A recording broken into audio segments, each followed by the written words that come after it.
এটা তোমার মতো নিচু জাতের কুকুরদের জন্য নয়, বুঝতে পেরেছো? আর ইউ শিওর মিলার সব সামলে নেবে? হ্যাঁ একদম। আমার দাদুর জন্য আমি ওনার কাছ থেকে এটা নিয়ে এসেছি। একটা কথা শোন, নির্লজ্জের মতো তো মিথ্যে বলিস না। আরে এতে মিথ্যের কি আছে? আমার দুই নাতি আমাদের জন্য উপহার এনেছে, এটা আমাদের জন্য গর্বের, জানিস? এটা দেখে তোর হিংসা হচ্ছে, ওদেরকে দেখে তুই মিথ্যে বলছিস। এত কথা বলছিস, নিজেরা তো একটা বাজে ওয়াইন নিয়ে এসেছিস, আর তার উপর মিথ্যের পর মিথ্যে বলে যাচ্ছিস। ভিখারির ছেলেগুলো মা, খালি হাতে এসে আবার কথা বলছে। খালি হাতে? বাবা, তুমি ওদেরকে কিছু বলনি? আমি বলেছিলাম, কিন্তু ওরা কেউ বিশ্বাস করছে না। আচ্ছা, তাই তুমি আমার কাছে তখন সার্টিফিকেটটা চাইলে? তোদের মতো প্রতারকদের কে বিশ্বাস করবে? মা, সাবধানে কথা বলো। তোমাদের বাবা একজন স্কুল ড্রপ আউট, আর তোমরা তিনজন অ্যাপ্রেন্টিস হিসেবে কাজ করছো। তোমাদের সাথে আমি কি কথা বলবো? এ ঠিক বলেছিস, আমাদের সামনে দাঁড়িয়ে কথা বলার মতো যোগ্যতাও তো এদের নেই। রাঘব, আমার ওপর তোমার রাগের প্রতিশোধটাকে এইভাবে ভালো দিনে এসে নেবে তুমি? এইভাবে মিথ্যে টাকা জোগাড় করে সবার কাছে মিথ্যে কথা বলে নাটক করার কি প্রয়োজন ছিল? হ্যাঁ, দেখো, এখানে অপমান সহ্য করতে আমরা আসিনি। বন্ধ করে এইসব। রাঘব, তোমার ছেলে মেয়েদের দিয়ে এক্ষুনি এখান থেকে চলে যাবে নাকি? যেতে বলছি, যা। যা এখান থেকে, যা, হ্যাঁ, যা, চলে যা। এবার আমরা সব বুঝতে পারছি বাবা, কেন তুমি এই বাড়ি থেকে বেরিয়ে যাওয়ার পর কেন এই বাড়ির দিকে আর ফিরেও তাকাওনি কোনোদিন। ও কি তাকাবে? আমরাই ওকে জায়গা দিইনি। এই বাবা, তুমি আমাদের জন্য অনেক কষ্ট করেছো। হ্যাঁ বাবা, আমাদের জন্য তুমি অনেক কষ্ট করেছো। হ্যাঁ বাবা, এদের সাথে আমরা আর কোনোদিনও কোনো সম্পর্ক রাখবো না। এই গিফটগুলো সব গাড়িতে তোল। বাবা চলো। এই থামো তোমরা, চোরেরা! এই উপহারগুলো কে নিয়ে যাবে?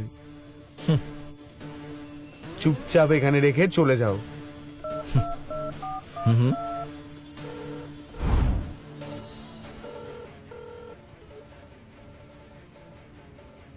তোমাদের সঙ্গে আমাদের আর কোনো রকম সম্পর্ক নেই, তাই যে গিফট এনেছিলাম সেগুলো আমরা নিয়ে যাব। এই তোল এগুলো। এই জঘন্য বাজে ওয়াইনটা ছাড়া আর কিচ্ছু তোমাদের এখানে নেই।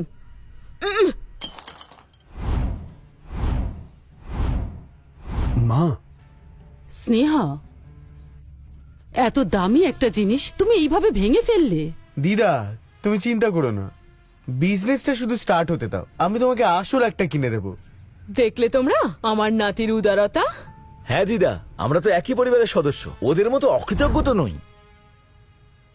হোয়াট এভার, তোমরা যা খুশি তাই বলতে পারো, কিন্তু ও যে ব্যবসার স্বপ্ন দেখছে সেটা হবে না।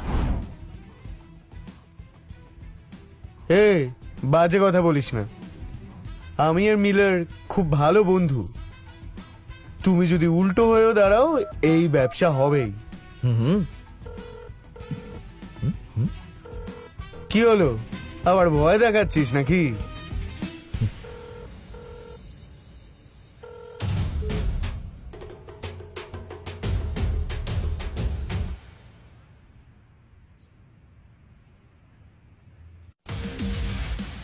মিলার স্যার, আসুন আসুন।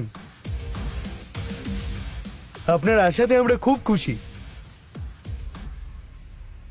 ভালোই হয়েছে, উনি নিজেই চলে এসেছেন, এবার ওরা বুঝতে পারবে। মিলার, এই একটা ফালতু লোক, তখন থেকে যা ইচ্ছে তাই বলে যাচ্ছে। মিলার, কি হয়েছে? কি বলে ডাকলি? ও, সবার সামনে উনি প্রফেশনাল বিহেভিয়ার আশা করছেন। Miller sir. চুপ কর, শালা ভিখারি। হ্যালো, আমার ছেলের সঙ্গে এইভাবে কথা বলবেন না। হ্যাঁ, আপনি স্কাই কর্পোরেশন থেকে এলেও ওকে এইভাবে বলার অধিকার আপনার নেই। ও কতটা জঘন্য আপনারা জানেন? এই উপহারগুলো আমি পাঠিয়েছি বলে ও মিথ্যে বলছে। আমরা দুজন নাকি এখন থেকে পার্টনার স্যার, আপনি বলেছিলেন তো। সেই কথা বলার জন্য আজ আমি আফসোস করছি। হ্যাঁ, তাহলে এই ব্যবসাটা, আমাদের কন্ট্রাক্টটা আমি আমাদের সমস্ত এগ্রিমেন্ট বাতিল করছি। তোমার আমার যা ব্যবসা আর কিচ্ছু হবে না।